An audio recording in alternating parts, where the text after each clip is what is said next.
Hi! Hello! Welcome to all season pickles. Today మాకు బోటి regular pickle, బోటి గోంగూర pickle orders వచ్చినాయండి. దానికోసం 2 పికిల్స్ కూడా పెట్టాము. దానికోసం ఫ్రెష్ గోంగూరని తీసుకున్నాము. దాన్ని బాగా కడిగి, శుభ్రంగా తుడిచి, అలానే ఒక క్లాత్ పైన ఆరబెట్టాము ఫ్యాన్ కింద. బోటి గోంగూర చేసుకునేటప్పుడు మాత్రం ఒకటి గుర్తుపెట్టుకోవాలి. గోంగూరలో ఎటువంటి చెమ్మ గాని, నీరు గాని అస్సలు ఉండకూడదండి. ఆ చెమ్మ గాని, నీరు గాని ఉంటే కనుక ఖచ్చితంగా పచ్చడి మాత్రం పాడవుతది. బోటి పికిల్ పెట్టడంలో మెయిన్ ప్రాసెస్ బోటీలో ఉన్న వేస్టేజ్ క్లీన్ చేయడమే కదండీ! దానికోసం ఒక్కొక్క పేగును తీసుకొని క్లీన్ చేశాము. ఆ పేగులో పసరు ఉంటుంది. ఈ పసరు లేకుండా మొత్తం కూడా హాట్ వాటర్‌లో ఏసి క్లీన్ చేశాము. పేగులో ఉన్న పసరు సరిగా క్లీన్ చేయకపోతే పచ్చడి పాడవుతుంది. మాకు పికిల్స్ కోసం చాలా కాల్స్ వస్తున్నాయండి. దానిలో కొంతమంది సీఓడీ ఆప్షన్ ఉందా అని అడుగుతున్నారు. సీఓడీ ఆప్షన్ అయితే ప్రెజెంట్ అయితే లేదండి. ఓన్లీ పే ఆన్ డెలివరీ మాత్రమే ఉంది. మీ ఆర్డర్‌ని బట్టి మాత్రమే మేము ఫ్రెష్‌గా తీసుకొచ్చి రెడీ చేస్తాము. మా దగ్గర ఎటువంటి స్టాకు పెట్టుకోము. అలాగే కొంతమంది మీరు ఎక్కడ ఉంటారా అని కూడా అడుగుతున్నారు.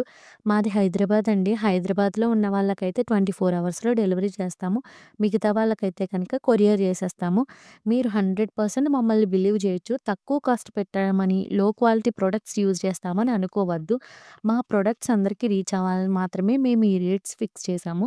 మీరు ఒకసారి టేస్ట్ చేస్తే మీరే మళ్ళీ మళ్ళీ ఆర్డర్ పెడతారు. అలాగే మేము వేరుశనగ నూనె మాత్రమే యూజ్ చేస్తామండి. అంతే కాకుండా నంబర్ 1 క్వాలిటీ ప్రొడక్ట్స్‌ని మాత్రమే యూజ్ చేస్తాము. మీరు ఎటువంటి డౌట్ లేకుండా మా దగ్గర పర్చేస్ చేయొచ్చండి. హాట్ వాటర్‌లోంచి బోటీని తీసుకొని పైన ఉన్న తోలు మొత్తం తీసేసాము. మరలా దానికి హాట్ వాటర్, నార్మల్ వాటర్ వేసి కడిగాము. అలాగే మిగిలిన బోటీ సంచిని కూడా హాట్ వాటర్ నుండి తీసి దానిపైన ఉన్న తోలు మొత్తం తీసేసాము. బోటీని క్లీన్ చేసేటప్పుడు మెయిన్ ప్రాసెస్‌నే హాట్ వాటర్‌లో వేసి క్లీన్ చేయడం కదండీ! వేడి నీటిలో వేసి క్లీన్ చేస్తేనే పసర అలానే పైన ఉన్న తోలు మొత్తం పోతుందండి. అందుకే వేడి నీళ్ళలో వేసి పైన ఉన్న తోలు తీసి మరలా హాట్ వాటర్‌లో వేసి కడిగి పక్కన పెట్టుకున్నాను. నేను వీడియోలో చూపించినట్టుగా బోటీ సంచి తెల్లగా ఉండాలండి. అప్పుడే పచ్చడి కూడా ఎక్కువ రోజులు నిల్వ ఉంటుంది. అలాగే టేస్ట్ కూడా బావుంటుంది. ఇప్పుడు ఈ క్లీన్ చేసిన బోటీని తీసుకొని ముక్కలుగా కట్ చేసుకొని పక్కన పెట్టుకున్నాను. తర్వాత వేరుశనగ నూనె వేసి ఫ్రై చేసుకునే మంచిగా మసాలాలు, కారం వేసుకొని పచ్చడి పెట్టాను.